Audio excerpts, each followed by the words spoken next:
Shalom anak-anak terkasih. Pada video hari ini kita masih belajar tema 1 organ gerak hewan dan manusia, memasuki subtema 3 lingkungan dan manfaatnya pembelajaran pertama. Nah, kalian simak baik-baik video penjelasan berikut ini. Di awal pembelajaran 1 ini kita akan berjalan-jalan sebentar ke sebuah pulau yang letaknya di sebelah utara Provinsi Jawa Timur. Kita akan menuju ke Pulau Madura. Di Pulau Madura ini terdapat salah satu warisan karya budaya yang sangat tua, luas persebarannya dan mampu bertahan hingga sekarang ini. Warisan budaya apa itu? Coba kalian perhatikan dulu video berikut ini.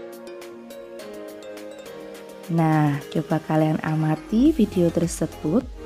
Apa sebelumnya kalian pernah melihat proses pembuatan sebuah karya seperti itu?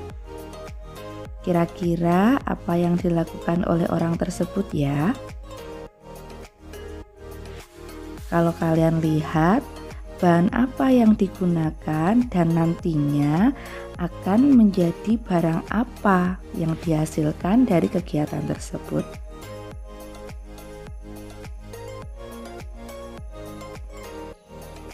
Nah, benda yang digunakan tersebut adalah tanah liat ya anak-anak.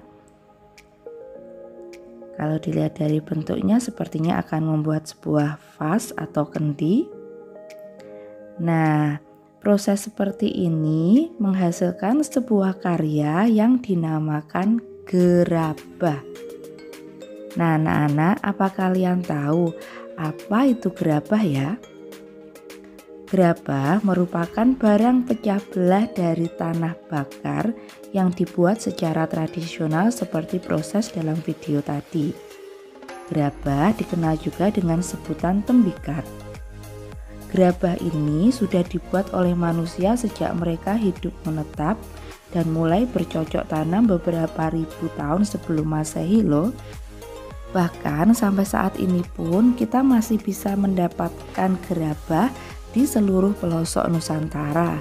Salah satunya ya di Pulau Madura ini. Apa buktinya bahwa gerabah itu sudah ada sejak beberapa ribu tahun yang lalu? Buktinya adalah ditemukannya benda-benda prasejarah berupa gerabah oleh beberapa penemu. Contohnya seperti berikut ini. Nah, benda-benda ini ditemukan dari penggalian dan sekarang disimpan di museum. Ini membuktikan bahwa sejak zaman dulu orang sudah menggunakan gerabah untuk keperluan sehari-hari mereka. Bahkan hingga saat ini pun gerabah mengalami perkembangannya. Tidak seperti zaman dulu, gerabah zaman sekarang jauh lebih cantik dan modern. Bisa juga digunakan untuk hiasan di dalam rumah. Menggunakan gerabah ini ada beberapa keuntungan loh. Keuntungan menggunakan gerabah diantaranya yang pertama harganya lebih murah. Yang kedua tentunya anti karat. Dia tidak mudah berkarat karena terbuat dari tanah liat. Yang ketiga, bahannya mudah dibersihkan. Yang keempat, mengurangi polusi. Yang terakhir, ini sebagai salah satu cara kita melestarikan warisan budaya bangsa. Nah, selanjutnya kita akan menuju ke pembelajaran 2. Di pembelajaran 1, kita sudah mengenal tentang gerabah. Saat membuat gerabah, para pengrajin menggunakan kaki dan tangannya yang terampil untuk membentuk tanah liat menjadi gerabah yang bernilai tinggi. Dari sini dapat kita lihat bahwa organ gerak para pengrajin bekerja dengan sangat baik. Sekarang coba kalian pikirkan, apa yang akan terjadi jika salah satu dari organ gerak mereka tidak berfungsi sebagaimana mestinya?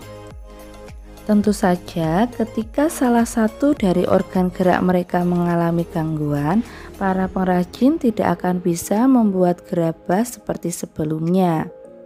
Nah anak-anak, ternyata ada beberapa gangguan yang dapat terjadi pada organ gerak manusia. Kelainan pada organ gerak pasif atau tulang manusia ada beberapa macam. Ada fraktura atau patah tulang, ada fisura atau retak tulang. Selanjutnya ada osteoporosis. Kemudian ada kelainan pada tulang belakang manusia. Dan yang terakhir adalah rakitis. Yang pertama adalah fraktura atau patah tulang. Fraktura atau patah tulang dapat disebabkan karena beberapa hal seperti kecelakaan ataupun karena terjatuh. Nah, fraktura ini dibedakan menjadi beberapa macam. Ada fraktura tertutup, fraktura terbuka, dan juga green stick. Bagaimana cara membedakan ketiganya? Perhatikan penjelasan selanjutnya. Nah, kalian amati gambar tersebut untuk membedakan fraktura tertutup, terbuka, dan green stick.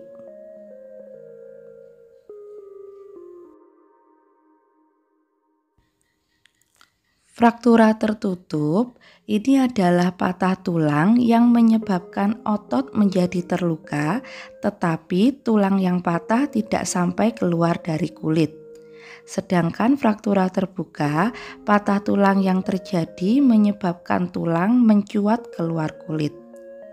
Sedangkan green stick adalah tulang retak sebagian namun tidak sampai memisah. Gangguan yang kedua adalah fisura atau retak tulang. Fisura adalah kelainan pada tulang yang menimbulkan keretakan pada tulang. Hal ini bisa terjadi akibat kecelakaan ataupun terjatuh. Yang ketiga adalah osteoporosis. Osteoporosis ini adalah kelainan yang terjadi pada tulang yang disebabkan karena adanya pengeroposan tulang. Nah, mengapa hal ini terjadi? Hal ini terjadi karena tubuh tidak mampu lagi menyerap dan menggunakan kalsium dengan normal. Tulang menjadi keropos dan mudah rapuh. Yang keempat adalah kelainan pada tulang belakang manusia. Kelainan pada tulang belakang dibedakan menjadi 3. Ada lordosis, skoliosis, dan kifosis. Lordosis. Lordosis ini merupakan kelainan pada tulang belakang sehingga tulang belakang manusia menjadi melengkung ke depan. Skoliosis adalah kelainan pada tulang belakang sehingga melengkung ke arah samping. Hal ini menyebabkan badan akan menjadi bengkok seakan membentuk seperti huruf S. Kifosis. Kifosis ini adalah kebalikan dari lordosis. Kifosis menyebabkan tulang belakang bengkok ke belakang. Hal ini biasanya disebabkan karena kebiasaan duduk yang suka membungkuk. Gangguan yang terakhir adalah rakitis. Rakitis adalah penyakit tulang menjadi rapuh karena kekurangan vitamin D. Penderita rakitis ini memiliki tulang kaki yang berbentuk seperti huruf X atau huruf O. Nah, anak-anak, beberapa gangguan atau kelainan pada tulang manusia itu disebabkan karena sikap duduk kita yang salah. Lalu, bagaimana sikap duduk yang benar?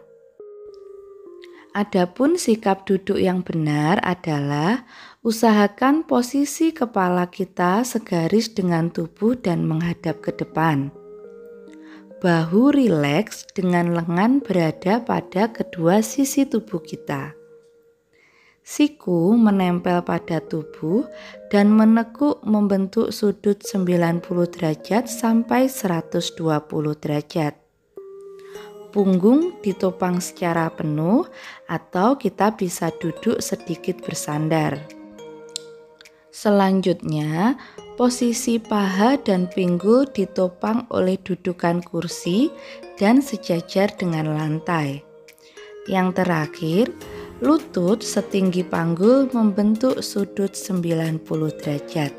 Nah, sikap duduk tersebut merupakan sikap duduk ergonomis. Meskipun kita sudah melakukan posisi dan sikap duduk ergonomis, namun kita juga tidak boleh duduk dalam jangka waktu yang lama. Oleh karena itu, sering-seringlah beranjak atau sekedar mengubah posisi. Jika diperlukan, kita bisa melakukan gerakan peregangan agar otot-otot menjadi lemas dan tidak terjadi kekakuan. Selain itu, kita juga perlu memenuhi kebutuhan cairan tubuh kita. Tujuannya adalah supaya otot dan tulang tetap terjaga kelembapannya sehingga dapat dengan rileks melakukan fungsinya. Nah, demikian pembelajaran kita pada hari ini. Kalian telah mengenal potensi alam yang ada di Pulau Madura serta kelainan pada organ gerak manusia dan sikap duduk yang benar. Sampai jumpa lagi di pembelajaran berikutnya. Selamat belajar, Tuhan memberkati.